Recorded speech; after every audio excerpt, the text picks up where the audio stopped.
Students, welcome back to my channel. How are you? Hopefully you all are well. Today we are going to study a new poem, that is The Land of Counterpane, and this poem is given in the book English Treasure class 4. Okay, let's begin. And this poem is written by Robert Louis Stevenson, and this is a very beautiful poem. Let's begin. Work in pair मतलब कि आपको pair में काम करना है. Imagine करना है कि यू आर अनवेल, कि आप बिल्कुल भी ठीक नहीं हैं. The doctor has advise you to stay at home, कि डॉक्टर ने आपको एडवाइस किया है कि आप घर पर ही रहें. List 2 activities that you would like to do that day to keep the yourself busy. और आपने 2 एक्टिविटीज़ करनी है जिसमें आप क्या होंगे, अपने आप को बिजी कर पाओगे. Remember that you can not play outdoor, कि आपको याद रखना है कि आपकी जो एक्टिविटी होगी वो आउटडोर नहीं होगी. डिस्कस करना आइडियाज़ अपने पार्टनर के साथ. Alright, okay, start. Read this poem about a young boy who imagines and creates a new world lying in his bed and when sick. अच्छा, मैं इससे पहले आपको बता दूं कि जो काउंटर पेन वर्ड है ये न्यू वर्ड है, ठीक है. तो इसका मतलब क्या होता है कि जो भी आप बेडशीट होती है, बेड को कवर करने के लिए कुछ भी, तो उसको क्या बोलते हैं, बेड कवर बोल सकते हो आप. तो वो होता है काउंटर पेन, ठीक है. आपने इस पोएम में एक यंग बॉय के बारे में, मतलब कि जो पोइट है वो अपने बारे में ही बता रहा है, इमेजिन कर रहा है और वो क्रिएट करे एक न्यू वर्ल्ड, ठीक है. वो बेड पे लेटा हुआ है और जो वो बीमार है. हम अक्सर हमारे साथ ऐसा होता है ना कि हम बीमार होते हैं, जब बेड पे लेटे होते हैं तो हम कुछ ना कुछ सोचते ही रहते हैं ना. तो ये जो पोएम है वो इमेजिनेशन है एक बच्चे की, कि वो क्या इमेजिन करता है जब वो बीमार हो जाता है. When I was sick and lay abed, I had 2 pillows at my head, and all my toys beside me lay to keep me happy all the day. अभी देखो, जो वर्ड ले है, डे है एंड बेड, हेड, तो these are the rhyming, ठीक है. This poem is like a lyrical poem. तो in this first stanza the poet recalls the days when he was sick, he was not feeling well and he was lying on a bed, ठीक है. जब poet बीमार था और वो bed पे लेटा हुआ था, तो पोइट क्या कहते हैं कि मेरे पास 2 पिलोज थे जो मेरे मतलब कि हेड के पास थे, and all my toys beside माई ले, और जितने भी उसके जो टॉयज थे वो उसके पास थे, and to keep me happy all the day. और जो मतलब कि जैसे पिक्चर में भी है ना, जो पोइट है वो बेड पे लेटा हुआ, उसके जो टॉयज है उसके पास हैं, और जिसकी वजह से वो सारा दिन क्या है, खुश रहता है. And next stanza, and sometimes for an hour or so I watched my leaden soldier go with different uniforms and drills among the bedclothes through the hills. Laden क्या होता है कि जैसे कोई मेटल की कोई चीज़ बनी होती है. समटाइम्स वो कहते हैं कुछ टाइम के लिए वो क्या सोचता है, जब वो इमेजिन क्या करता है, मतलब कि वो जो देखता है कि I watch my laden soldier को, वो देखता है कि एक मेटल की लीड से उसके जो सोल्जर्स हैं, जिसने टॉयस है, उसने क्या इमेजिन कर लिया कि जो उसके टॉयस है वो सोल्जर की तरह हैं, ठीक है. उनको देख रहा है विद डिफरेंट यूनिफॉर्म्स, और जिससे सोल्जर्स होते हैं उन्होंने डिफरेंट यूनिफॉर्म्स डाली हुई हैं. ड्रेस मतलब उनके पास क्या है कि मतलब कि डिफरेंट टाइप की जो मिलिट्री जो एक्सरसाइज होती है वो है उनके पास.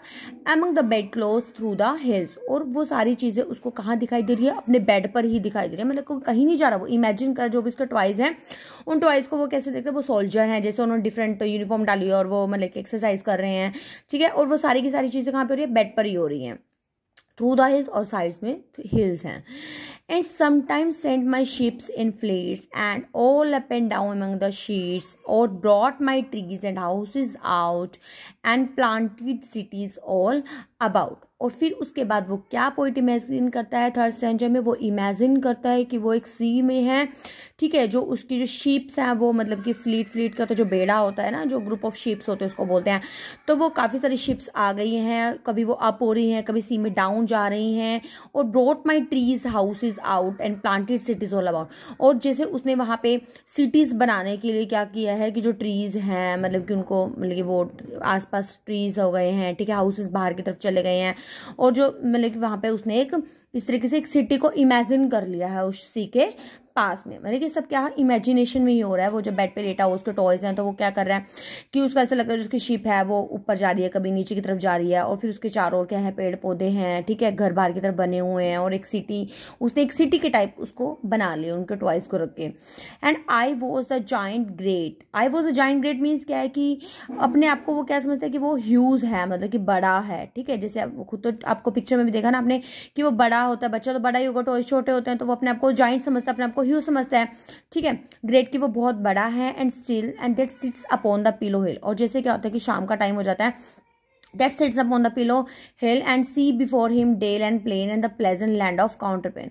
मीन्स क्या है कि अब जो पोइट है वो अपने आप को क्या इमेजिन करता है कि वो बहुत बड़ा हो गया है, ठीक है, स्टिल से यहाँ से मतलब अभी तक मतलब कि उसको जैसे वो देख रहा है ना, तो मतलब कि इसका मतलब कि काफ़ी देर हो गया उसको खेलते खेलते, तो वो क्या करता है कि that sits upon the pillow, और वो अपने पिलो के ऊपर बैठ जाता है। जैसे बच्चे अक्सर क्या करते हैं ना, खेलते खेलते पिलो के ऊपर बैठ जाते हैं, तो जब वो पिलो के ऊपर बैठता है तो उसको ऐसा लगता है कि वो उसको कैसे इमेजिन करता है कि वो हिल है, हिली एरियाज में बैठा हुआ है, एंड वो क्या देख रहा है, सी बिफोर हिम, उसके सामने वो देख रहा है कि dale and plain. Dale means क्या है, एक वैली है, घाटी है, ग्राउंड है, ठीक है, और माउंटेन तो पे बैठा तो माउंटेन तो दिखेंगे, ऑब्वियसली बात है।